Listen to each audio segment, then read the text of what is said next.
mushrooms for like 2 or 3 years. Yeah. And That's only probably then did I feel like I had enough of like a familiarity with the experience that I could handle myself. I'm often at parties when I'm doing it, and I tell people I'm high on mushrooms, and they have no idea.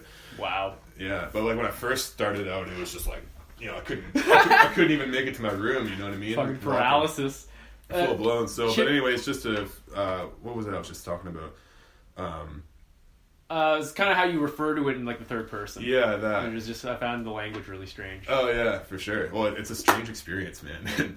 And so, anyways, I go through that phase of like atonement. Let's name it that.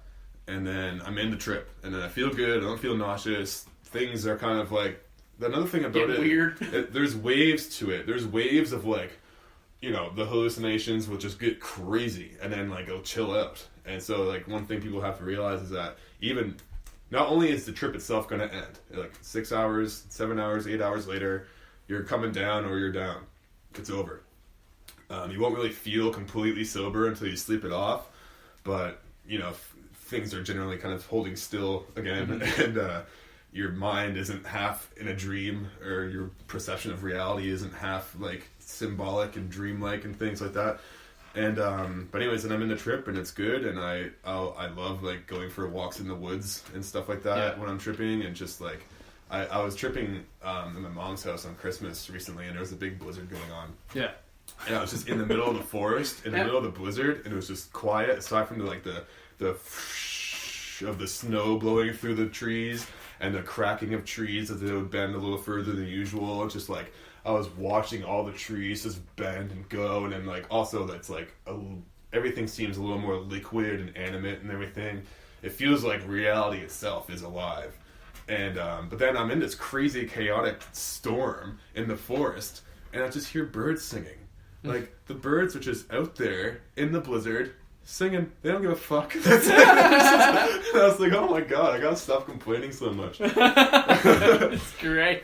But so there's like this weird amount of like, there are real genuine insights that happen. There are just sheer and utter crazy. It's like the thing has a sense of humor too, where it's just like, this doesn't make any sense. Try and make sense of this. And it just shows you the limitations of rationale sometimes. It's like I've had experiences where it's just like, well, there's just no making any sense of that shit. It's just too crazy and weird.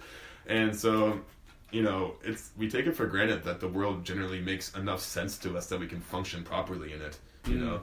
And I've also had like just, really humbling experiences with like, just being grateful, being just washed over with gratitude for being alive, that most of the people I love are still alive, and to not waste any time while they're here, and to like appreciate people while they're alive, and to know, like, I had one trip where I full blown died. Like I experienced death, whatever that might mean. That was what the trip was, and I don't know how any other way to make sense of it. I'm not trying to say that I literally experienced what death actually is, because I haven't died. I don't know for a fact, but as far as the experience I had on the trip was concerned, like when it was going on, I was just like, yeah, I'm dying. This is, and then I fully went into another place. Like I just left. Like I lost all connection to here and my body and everything. It was just like gone, and then came back. Like that was what happened before I went to my room. And but anyways, that's a huge fucking rant about psychedelics. I could go on forever.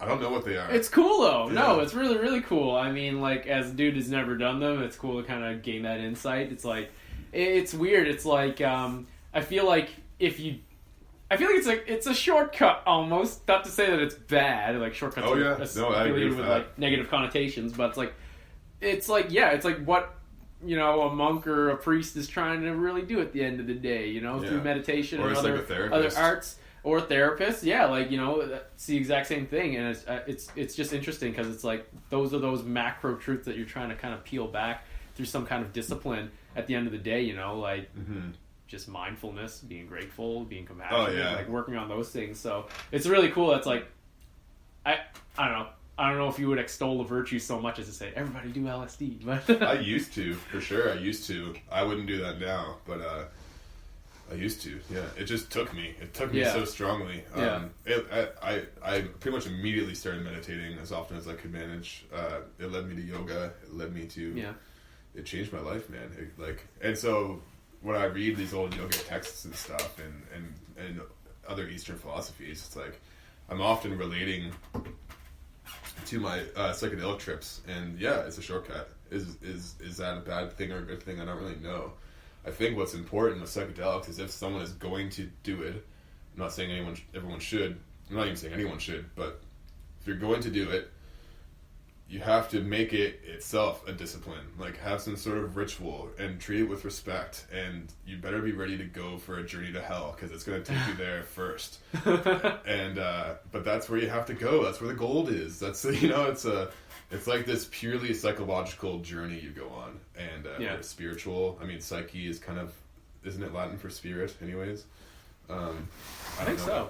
But yeah, we have the internet. Yeah, the internet. It's amazing. It's amazing. It's amazing. But actually, I want to change gears for a little bit. Yeah, let's do that. And because it's funny, I didn't know that actually you had that much kind of like heavy things on your mind, and it's just funny that like we both ended up in heavy music in some capacity, and it's like I feel like I was thrashing around because of very different reasons, and I was attracted to this very harsh music style for very different reasons than you. But it's like we used it as like kind of this conduit, and it was like I wanted to kind of pick your brains on it. It's like kind of how did you get into it, and then like because it seems like there was like a lot of, because you touched on it when you were talking about like your father there and everything, and how you were like the angsty kid who just had a fucking mohawk and was playing in like punk and metal and stuff. I just wanted you to kind of elaborate a bit on that and how you fell into it, how'd you get into it, how'd you discover it?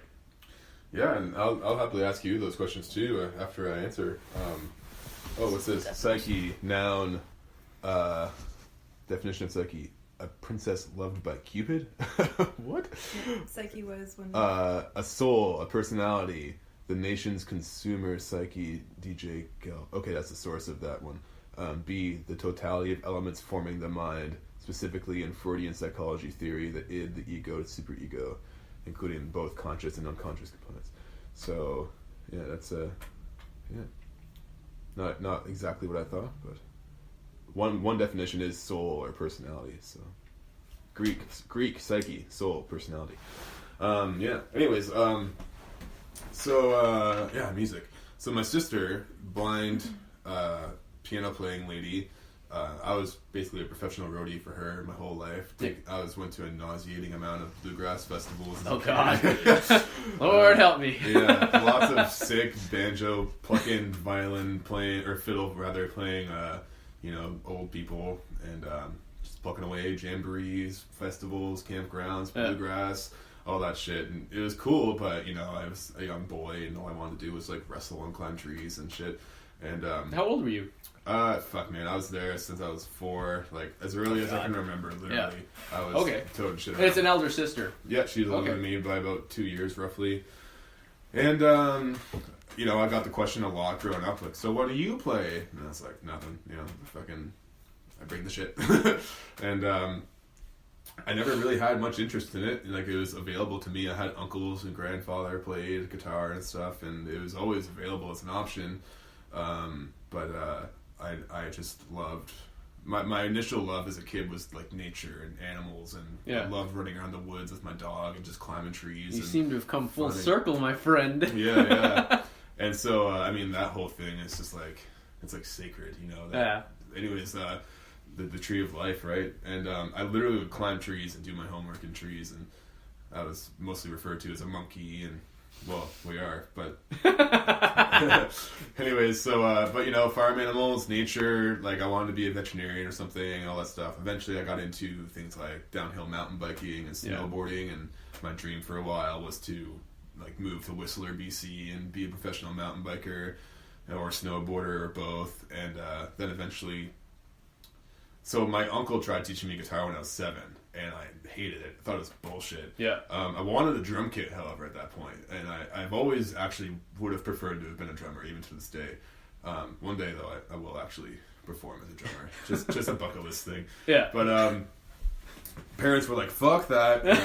I can't blame them because fuck those. So those are some loud. special people who let their kids be drummers. I know, like the fucking volume. All the jams are at their house. Expensive as all these kids coming up in your fucking place. Like, oh, dude. And it was funny because my dad was like, yeah, you should be a drummer. Like, I remember like when I expressed any interest in music, the first instrument he defaulted to was like fucking drums, and I was like, wow, you would have fucking regretted that. Oh yeah, drummer. The first fucking note you played, he would have been like, what did I just do? Yeah, fuck this, and it cost like $2,000. Yeah. But yeah, so I hated it and quit, and for whatever fucking reason, like that guitar just was chilling in my room forever. Yeah. And when I was 12, I started just really liking AC/DC a lot. Yeah. And my sister had perfect pitch, so I'd go to her room. And like Hell's Bells was the first riff I learned, and she just dictated to me because she had perfect pitch. She could just say this finger, this fret, this string for every note, and she taught me riffs like that. So I just started learning riffs. Yeah. And yeah, she's fucked. That's like that is like one of those like awe-inspiring talents to me. That's like if you have that, it's just like wow. Yeah, perfect pitch, man. It's crazy. So I feel like I always kind of had to work for it more, but yeah, I just started fucking around learning riffs, and my mom's always like, you should get a little band together. And I was like, fuck you, Mom. Of course, like any asshole 16, 14-year-old kid. Yeah, so I didn't want to. I still liked doing like sports and running around in the woods, and I still wanted to kind of be a mountain biker and things like that. Like, that was really my thing I was into. And anyway, so eventually, though, my buddy Josh... I found out he played guitar, and I was like, man, do you want to like play guitar together sometime? Or he asked me or something, and we just got together. And by then I was like learning Metallica riffs and stuff, and I was just getting into that kind of music. Like, started off with rock and roll and just got crazier, right? And he was like, fuck yeah. So we started learning riffs together and learned a couple songs together, and eventually it just started tossing around like riff ideas. Like, I always liked the idea of coming up with our own music and stuff, and so we started just shooting shit with that. I eventually just stopped hanging out with every one of my friends and went to Josh's house every day at lunch and after school, just playing guitar together. It just kind of, I don't know how. You know, it's funny because as like, soon as I like kind of went like dipped two of my my feet in and like dived in, pretty much actually not even dipped my toes in. I dove in probably head first with the whole music thing. It was like it was funny how quickly my circle of friends changed. Yeah, like 100%. It was just like overnight. It was just like I was hanging around this crew, and now we're over here. Yeah. So eventually we just made friends with our good buddy Zane, who was a couple years older and was a sick drummer, and we had we knew the same Metallica songs, so we just had our first little jam at school and nailed a couple Metallica tunes. And we were just like, do you guys want to just like, what are you doing after school, right? And so we can do this forever. Yeah. We're the greatest. Yeah, that's exactly what it was, man. It's just, and so it was jamming at Zane's house every day after school from then on out. And my uncle just built this concert site, and Zane coaxed us into showing him our original riffs. And he was like, he already had done a lot of composing, and he was like, man, like, let's make our own original songs. So we got 2 originals together and did a bunch of covers. Like, we each picked a few covers we liked. We all learned them. Couldn't find a singer, so I just botched the singing like fucking brutal when I was like fucking 14, voice cracks and everything. Yeah. And then I went on my crazy Uncle Steve's like concert site and just in the rain had some dumb friends wrestling in the mud while we played heavy metal, and that was the first show. And then that show, like I said, I was like, holy fuck. And I had never felt anything like that show made me feel. Super and sweet. So then I decided at 14 I was going to go to NSCC and studied in the music program there, and moved to Halifax when I graduated, and I did all that. And then, myriad of bands throughout the years. Forward Up to Dawn became one of them. Yeah. And the most recent one, and Ear to Ear was a awesome band to be into. And fuck yeah. And that's kind of how the whole thing happened. It's like I didn't really plan to do it, But yeah, like how did that happen for you? That's a bit of a story, I guess. So, I guess like my siblings were fairly musical. So it was like I grew up in a household where it was like my sister played like piano and flute. She was actually a fairly talented singer, apparently. And like my sister, I'm the youngest of 4 kids, so it's like I have 2 sisters and an elder brother. And my second sister and my brother, they played guitar and they dabbled in it. My sister still plays guitar. She's probably a better fucking guitar player than I am now, anyways. it was just I saw my brother doing it, and then it was just through osmosis of my older siblings. I ended up finding like things like punk rock and pop punk, all this stuff, and growing up as the only brown kid in a small community in Nova Scotia isn't easy sometimes. So like I was like a notoriously angry and like frustrated kid. I remember growing up, like as like my parents were always just like, "You're an angry